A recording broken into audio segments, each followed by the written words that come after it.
So the basics of manipulating a tool, I guess, is that there's an option and there's going to be properties.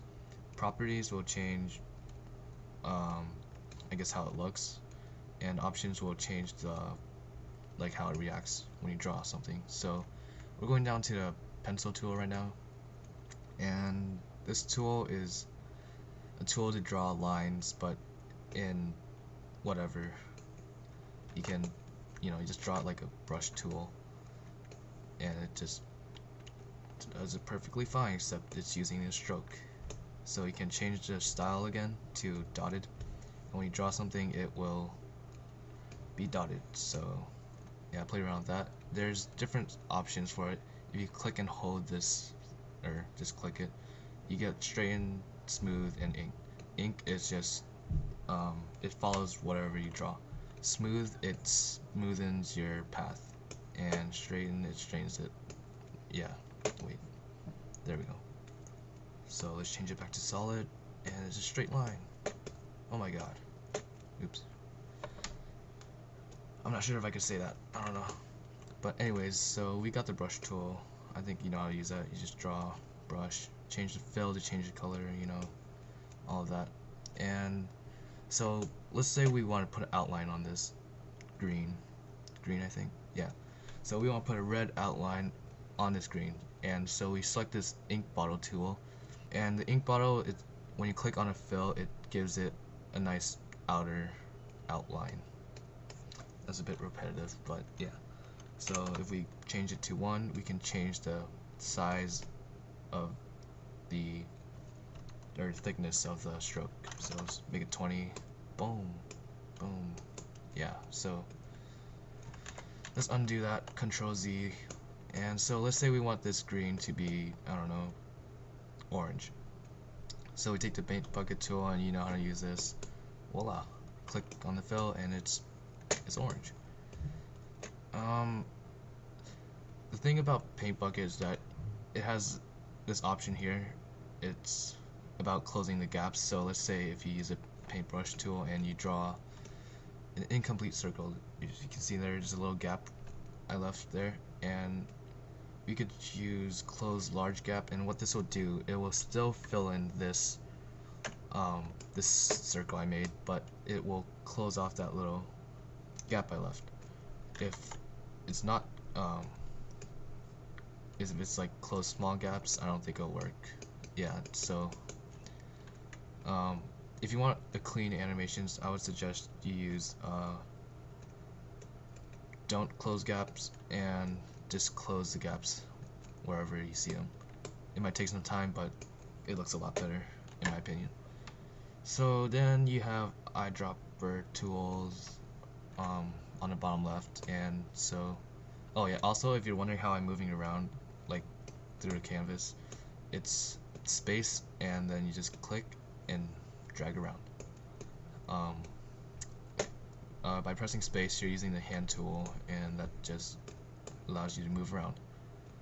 And so anyways, so we're gonna use ink bottle, and let's say if you want, instead of a fill of orange, you want this little, I don't know, blue. I don't know what the hell that is, but yeah. So basically you take the eyedropper and you click on the blue, whatever, and whenever you do that, I don't know why, but it always changes back to the paint bucket tool. So you can just, yeah, you know how to use that. And then last, or not last, we have the eraser tool, the thing that erases stuff. So yeah, that's that. And so let's go back up here. We have this sub selection tool. What it'll do is when you drag and select something, you'll get these little nodes, just like the pen tool, which I suck at using. You can drag these little points and just manipulate the shape, I guess. So yeah, that's that. I don't really use it, but you can.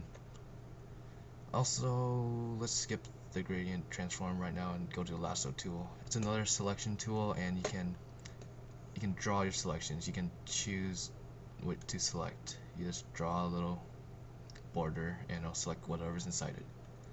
Next you have the text tool. this, you know, self-explanatory. You have all these options down here to change the font, and yeah, just experiment with it. If you type a whole bunch of stuff, you know, you get text. Yeah, awesome. Let's go back to selection tool. Let's delete this really fast. I hate text. So yeah, also under the rectangle tool, if you click and hold, you get the polystar tool, and it's the same thing as the rest. It makes shapes of a pentagon. And yeah, change the stuff down here if you want. Also, in the brush tool, I forgot to mention this, but you can change the brush size over here by clicking this little tab, and it'll drop down all these different sizes. You can also change the shape of the brush by clicking the bottom tab below it, and you get all these little variations of the brush. And you know, you can have cool styles with that. And for tablet users, you can use use pressure or whatever, and so depending on the size of the brush, you can make it small, and if you press harder, it'll make it bigger. Yeah, people with tablets usually know how to use this, so I'm not gonna explain that. And so smoothness of the brush, yeah. So smoothness you can change down here in the properties windows. You can change it by clicking this and this little tab and dragging it up or down. The more smooth the brush is, the more I don't know, just play around with that, you'll figure it out. And so yeah, now we have the gradient tool. This is probably really useful. Yeah, I suck with my words. I suck with a lot of things. No, not like that, not like that. And so anyways, so up here you have the color tab window thing, and if you click on it, you'll have these little options here. You change the type into some sort of gradient, like linear or radial. For now, we'll just use linear, and we'll just draw something with the brush. And so you can change the stroke to a gradient if you want to, but we're sticking with the fill color, which is down here. And so we'll change it to linear, and we'll just draw something. And so I don't know if you could tell, but there's a gradient from here to here.